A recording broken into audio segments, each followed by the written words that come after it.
The God who created everything is worshipped almost nowhere. Why? In a land of 330 million deities, where temples to Vishnu and Shiva pierce the skyline and command the devotion of billions, the architect of the universe sits alone. No festivals. No grand processions. No devotees chanting his name. You might think it's just forgotten history. It's not. It is the result of two ancient, catastrophic curses. One from the destroyer, Shiva, and one from his own wife. But the real reason for his silence goes deeper than mythology. It touches on a secret that Hinduism has guarded for centuries. To understand the fall, we must first understand the height from which he fell. In the beginning, there is the Trimurti, the Trinity. Shiva is the destroyer, the necessary end of all things. Vishnu is the preserver, the maintainer of order. But before there can be preservation or destruction, there must be creation. That is Brahma. He is the Pitamaha, the grandfather of all beings. He holds the Vedas in his hands. He defines the very flow of time. A single day in his life spans billions of human years. Theologically, he is the equal of the other two. But look at the map of devotion. If you travel across India, you will find Shakti Pithas for the goddess, Jyotirlingas for Shiva, and Divya Desams for Vishnu. But for Brahma, the silence is deafening. For generations, people have whispered that there is only one temple for him in the entire world. That is a myth we will debunk later. There are more, and they are hiding in plain sight, but the scarcity is real. How does the creator become the outcast? The answer lies in a story of ego that nearly destroyed the universe. It began with an argument. Not between men, but between gods. According to the Shiva Purana, Brahma and Vishnu were locked in a cosmic debate over who was supreme. I am the creator, Brahma argued. I am the source. Vishnu counters, I am the preserver. You were born from me. The debate escalated into a war. Just as they prepared to unleash weapons that would annihilate reality, a third force intervened. A pillar of fire. A Jyotirlinga. It had no beginning and no end. It pierced the three worlds, silencing their quarrel. A voice thundered from the void, he who finds the limit of this pillar is the supreme. Vishnu took the form of a bow, diving deep into the abyss to find the base. Brahma took the form of a swan, flying high into the heavens to find the summit. Vishnu dug for eons. He found nothing. But in that failure, he found wisdom. He realized the pillar was infinite, a manifestation of a power greater than himself. He returned with humility. Brahma, however, flew upwards. He too found no end. But his ego would not let him admit defeat. As he drifted in the high heavens, he saw a ketki flower falling. He asked, "Where did you come from?" The flower replied, "I have been falling from the top for millions of years." Brahma saw an opportunity. He convinced the flower to lie, to bear false witness that he, the creator, had reached the summit.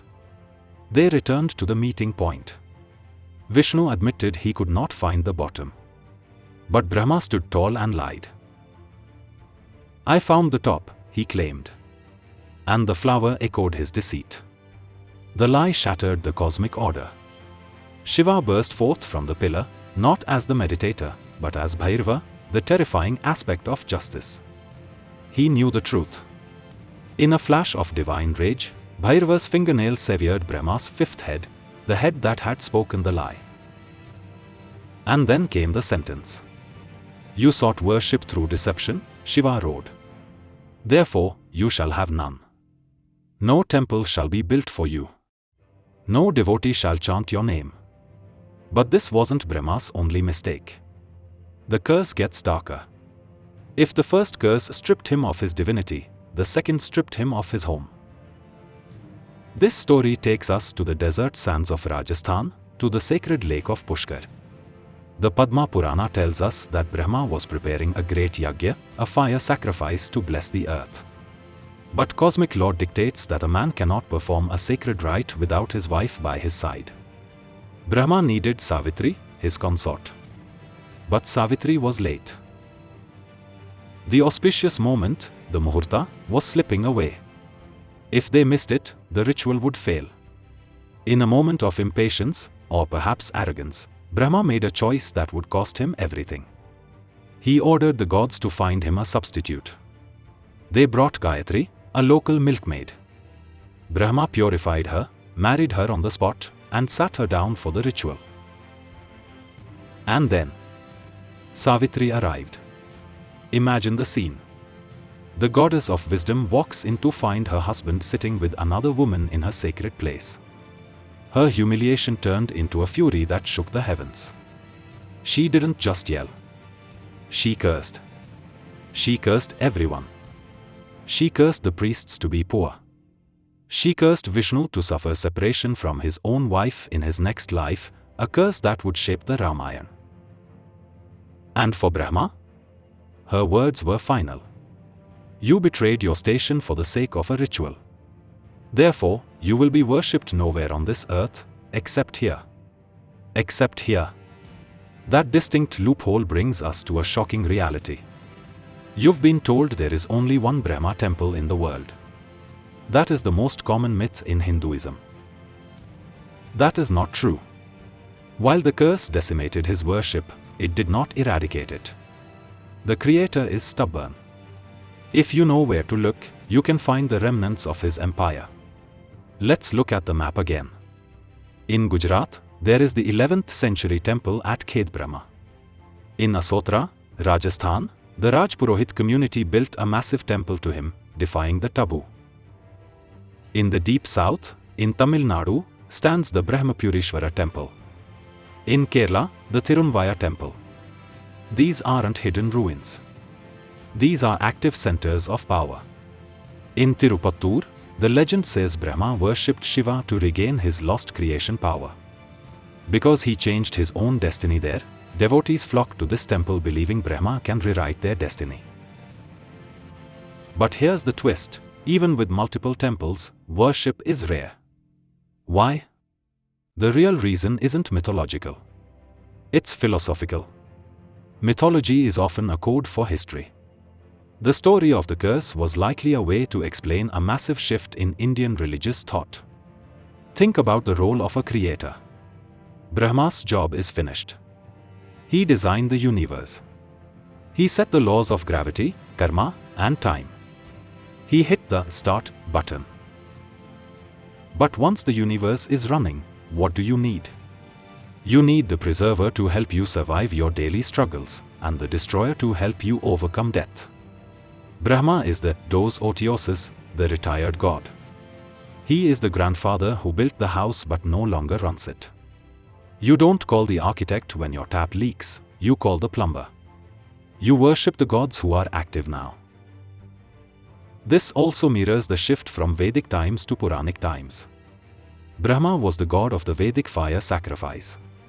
As Hinduism moved away from abstract fire rituals toward personal devotion, bhakti, the cold, abstract creator was replaced by the warm, personal saviors.